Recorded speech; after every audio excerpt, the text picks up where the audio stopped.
আজকে বিশ্ব পরিবেশ দিবস, ওয়ার্ল্ড এনভায়রনমেন্ট ডে। একটা সুন্দর পরিবেশে আমি দাঁড়িয়ে আছি।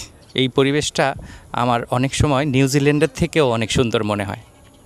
কিন্তু আমাদের এই পরিবেশের সবচেয়ে বড় শত্রু কে জানেন?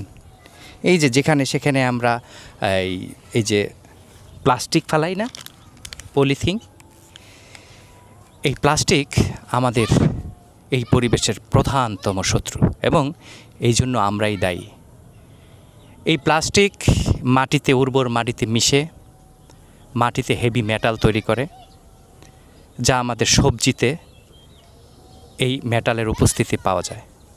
আমাদের এখন খাদ্য অনিরাপদ হয়ে গেছে এই পরিবেশ দূষণের কারণে, এবং এই দূষণ প্রতিরোধে সোচ্চার না হলে আমাদের অদূর ভবিষ্যৎ খুবই ভয়ঙ্কর হয়ে যাবে।